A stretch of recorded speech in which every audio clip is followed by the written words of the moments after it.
I'm so excited to get to see all of my friends who I never get to see that often.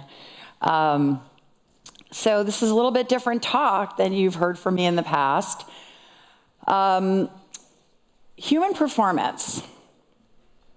What exactly is human performance? Does anyone know? Has anyone done any human performance exercises or training? One person. That's it. Well, it's a little bit different depending on who you ask, right? It is very much like what it sounds like, right? It's human performance, it's elevating our capabilities. And there are multiple frameworks, depending on who you talk to. So this one is from the Human Kinetics Journals. This is from police chiefs. And then we have this from Booz Allen, who do a lot of work with the military and civil in the US.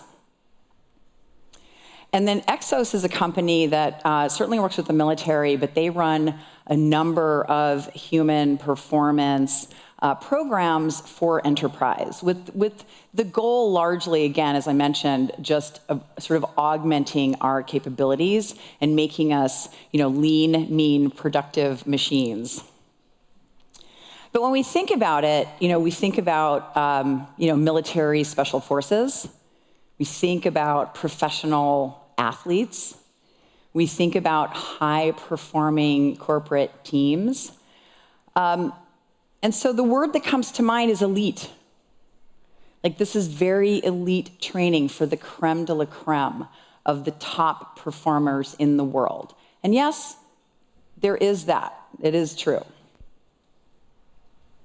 Well, Kelly, new high-tech sports startups are embracing augmented reality and virtual reality to train athletes. VC's investing $91 million into sports technology companies so far this year and $185 million last year. That's up from just $28 million in 2019. Status Pro combines AR, VR, and player data to create training programs. It just raised over $5 million from investors, including the 49ers and Verizon's venture arms. Co-founders, former NFL pro Andrew Hawkins and Troy Jones, say COVID was a huge catalyst for adoption by a half dozen NFL teams and more. The NFL coaches were saying, hey, I don't have my guys in one place. What can we use to help solve that problem and then also be prepared in the event that something like this happens again? We understand exactly what it's like being on the field. So we feel like with that data point of like real life experience mixed with what we know about the technology, we've been able to take the technology and the baseline of it and apply it in a completely different way. Another example of this type of company, SkyTech Sport, is a skiing and snowboarding simulator to both train athletes and to teach beginners. And Zwift, which blends video games with fitness equipment, has nearly 4 million people registered to take virtual bike rides or participate in virtual bike riding competitions, kind of like esports. And while these tools are starting off more for serious athletes, companies that make them aim to bring down prices to make them more accessible to folks like us. I really want to get onto that ski machine. That looks like fun. So when I was doing research on this topic in general, I came across really what I think are the 6 technologies that are fundamentally going to change human performance. So haptics, virtual and augmented reality, artificial intelligence, which of course is the belle of the ball right now that everybody's talking about, BCI, brain-computer interfaces, and I added exoskeletons, which is largely off of everybody's radar for the most part, but I think it goes hand in hand, or sort of chip and skeleton, I guess, because, around augmenting our cognitive capabilities with our physical capabilities.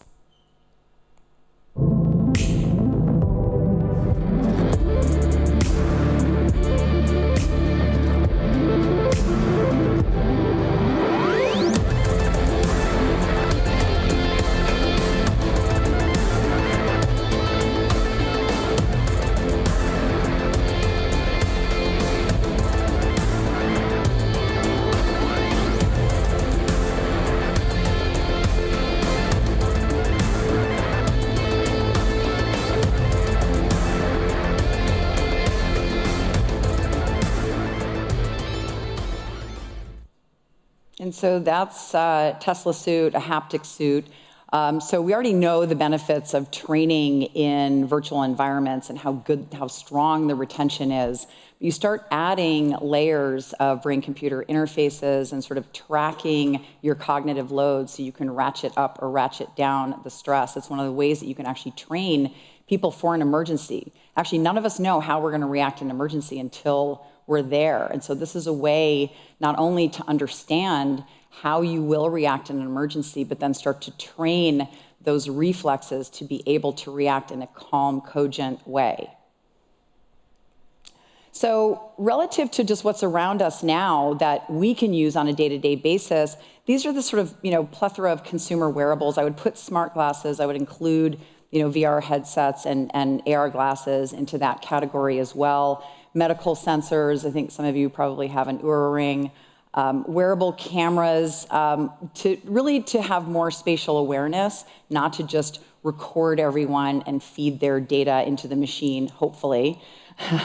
Smart clothing, you're going to see a lot of smart clothing hitting the market. There's some available now, but really to be able to consistently monitor your vitals. And then what you want to create is a closed data loop so that data isn't just out there in the realm. So be very, very careful, which companies you're working with. That should be in a closed loop that comes directly to your device. We've seen smart shoes with Nike and Adidas that are connected to their apps. That just gives you this incredible layer of understanding of how you personally are being able to complete an exercise. And then, of course, most of us are probably wearing smartwatches. Where it starts to get really interesting are this next evolution of implantable devices. So the ethical and philosophical implications aside, these devices are out there. I'm sure you've heard that Elon with Neuralink is going to start some clinical trials with their brain-computer interface. Smart tattoos will be available also to monitor your vitals on a regular basis. There are also healing chips that can be implanted either during or post-surgery to target a specific area of the body, so either to monitor for infection or actually to be able to help heal that particular organ post-surgery. Believe it or not, there are a lot of people now getting identity chips implanted. And while this may seem a little bit cultish, when we think about identity in these virtual realms, identity is going to be very, very important, right? Because we're going to present in different ways depending on what environment we're in. And so being able to know that you're dealing with the person you think you're dealing with is going to be absolutely critical. Right? So there's going to be this notion of being able to triangulate who you say you are in the virtual environment with your physical data, and then with the data that hopefully resides in your very own data store that is monitored by your own personal AI agent. And hopefully we'll get there. Oop, I missed one. Go back. And digital pills are really to monitor right now, to monitor compliance around medication, but those two will be able to monitor your vitals and send those to your doctor. And bio batteries, I think, are really interesting. They're used now to run pacemakers.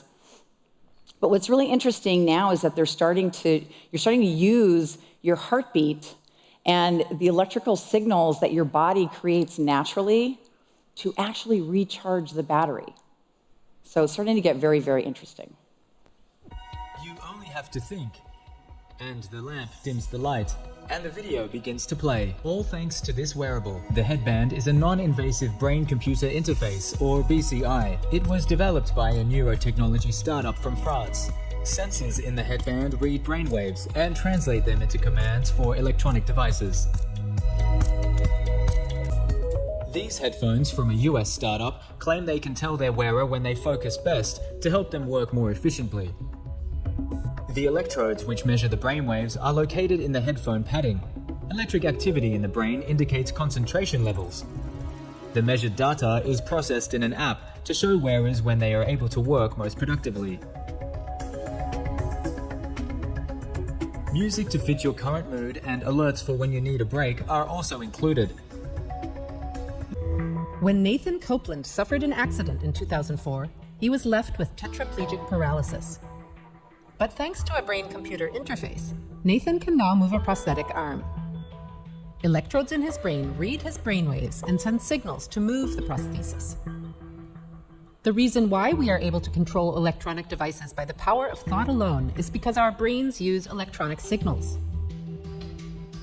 Now, when Nathan thinks a specific movement, the computer recognizes it and moves the prosthesis accordingly. Through the two other chips in his somatosensory cortex, he is also able to feel with his prosthesis.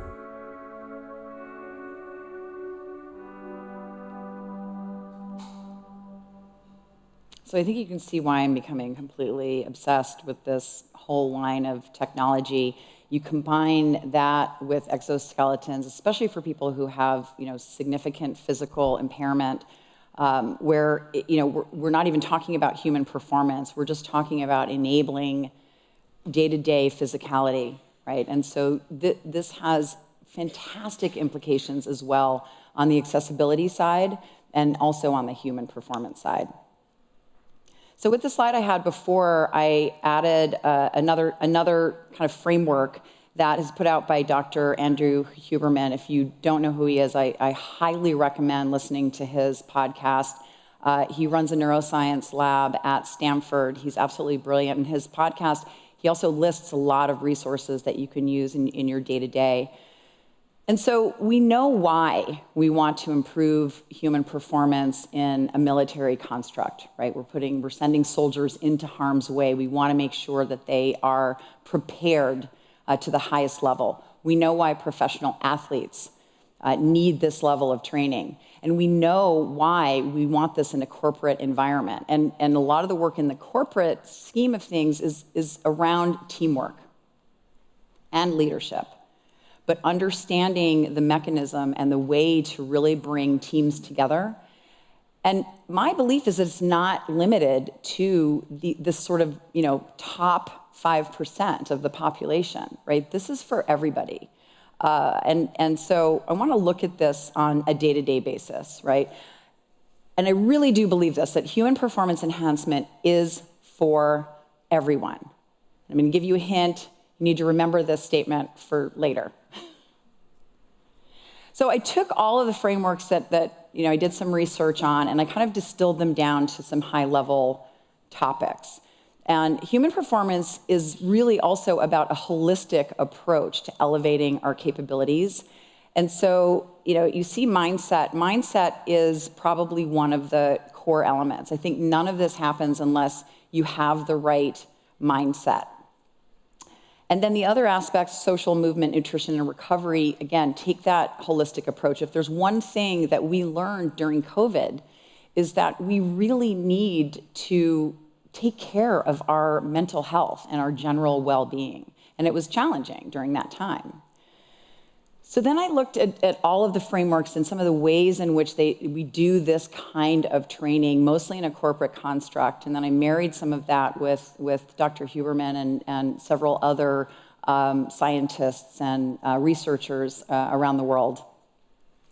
And came up with this type of a framework that I believe can be much more personal. Now, there's definitely some things in here. You'll see words like technical and tactical and biodynamics and things that do come out of kind of the corporate realm.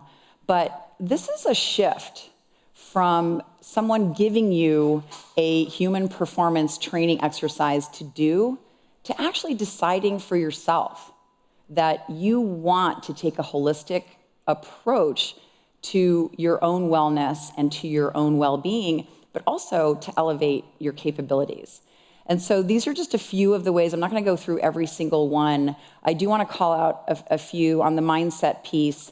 Identity, again, it's not only is it going to be important for us to be able to verify who we are, and proof of humanity to actually verify that we're not a bot or an AI agent, but as we're presenting in these different ways, we can change our appearance and physicality.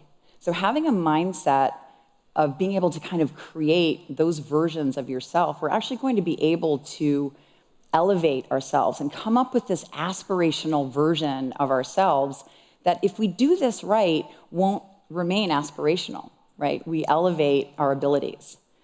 Empathy is another really, really key factor in all of this. And some of the programs, talk about this specifically, but there's not as much direct training on it.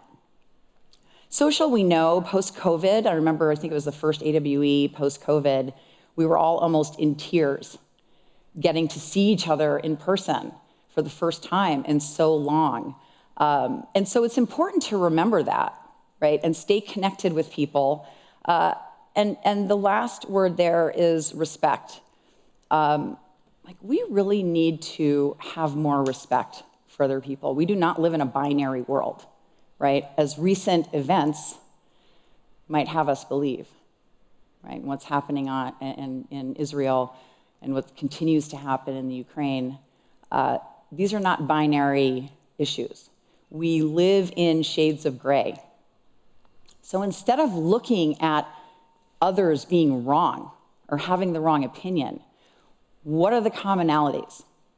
What are the ways in which we can all take a step forward? That will actually elevate all of us. And I'll talk about a few little hacks that I do relative to each of these during the day. So around movement, I have a little alarm that goes off every couple of hours. I set it in my calendar also. I get up 3 times a day. Well, actually, get up. I have a standing desk now, so I'm already standing.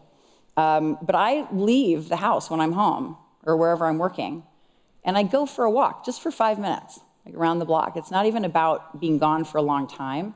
It's just about resetting a little bit. I do the same thing in a work block of an hour.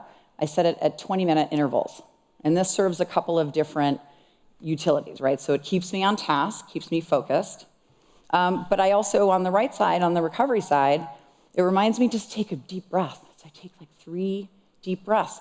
This sounds, first of all, I am from New York. This is not what we do in New York.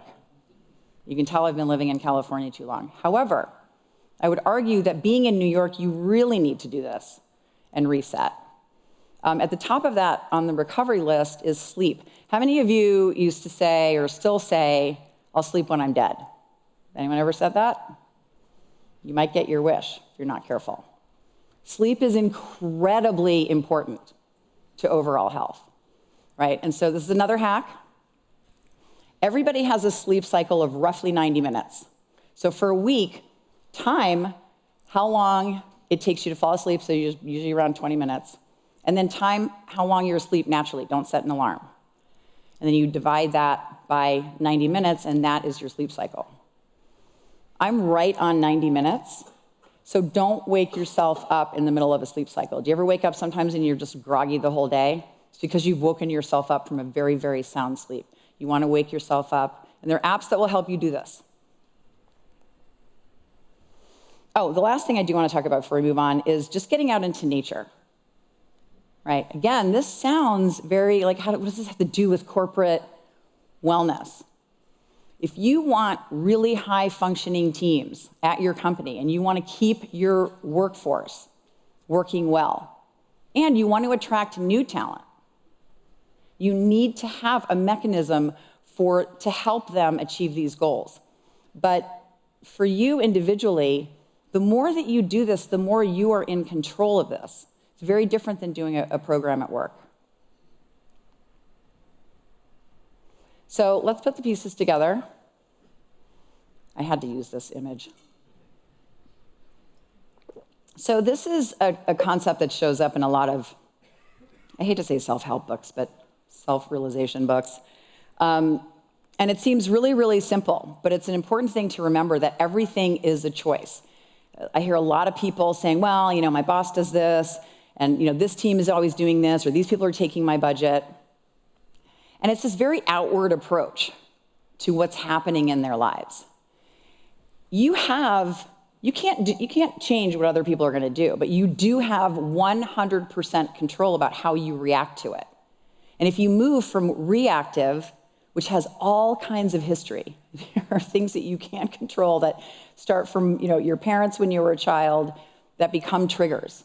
And so your behavior is reactive in those situations, and that doesn't necessarily help you. It doesn't help you in business, it doesn't help you in your personal life. So all of these exercises about centering you and being present, actually there is a business reason for it, there's a personal reason for it, is just take that moment and take a deep breath and decide who you want to be at that moment before you react to outside stimuli.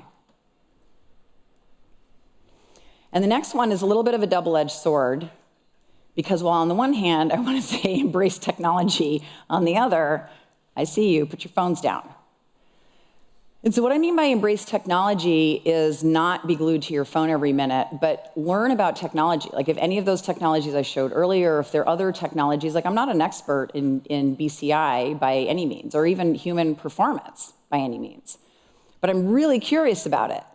So for the last 3 months, I've been doing a deep dive, and I'm going to continue because I find it fascinating. So find things that are interesting to you, because if we don't have an opinion about this technology, other people are going to define how this technology becomes part of our lives. And if you're looking at things like BCI and exoskeletons and whether or not the singularity is or is not inevitable, which I'm not that worried about. I think there is an inevitable piece to it, but there's a lot of different paths that could take. And so the reason we need to elevate our cognitive abilities and our physical abilities is so we have an opinion on what this looks like, and we can have agency in what this looks like in the future. And connect. We're all here, I see a lot of great conversations going on, and then bring empathy and respect in. And this is another really simple, easy thing to do. Just give someone a heartfelt, don't make it up, compliment. Give them a compliment. And you create this butterfly effect, because now you've elevated them just a little bit. And then maybe they'll go and elevate somebody else just a little bit. Right? If you're tired of reading the headlines, let's do the small things that we can control. And exercise your creativity. Every single person in this room and in the world, and Cecilia's here in the front, she exudes creativity. We are creative beings. I mean, think when you were a child, you could sing, you could dance, you could paint. I'm not saying very well, saying you could do all those things. But this is a key component of how we kind of visualize the future. This is something I do. I don't do it daily, but I do a lot of future visioning work in a corporate construct, which is a version of this. But just kind of fantasizing about what your perfect world 25 years from now might look like, and sort of making that part of your day-to-day or week-to-week, just things that you do, right? Starting to paint this picture. It's not that that's necessarily going to come true, but it opens up new neural pathways that helps you think about everything differently. We talked about exercise your body. That's obvious. I've been told I need to start lifting weights. And so I can't use the excuse that I'm going to get bulky. And they're like, you're not going to it takes a lot of weight to get bulky. You're going to be fine. But take care of your body. It sounds obvious. And the last thing is just rest and recharge. All right, so here's the question. Who can leverage human performance enhancement? Come on, who? Thank you, Rupert. I mean, it's everyone in the whole entire world. I mean, everyone. I wanted to make sure you would remember that part. So I really believe that the possibilities are infinite. And when we talk about building an aspirational version of our lives, if we do that, and then we take care of ourselves, it's not aspirational anymore. We reach that goal. And then we can continue and we can continue. Because the truth is we're limited only by our own beliefs and our belief systems, which are carefully crafted by our parents, by school, by our culture, by our communities. But we don't have to go forward in the same way we've done in the past. And we can really leverage this technology to change not only our own wellness, but outcomes more broadly in the world. So thanks so much.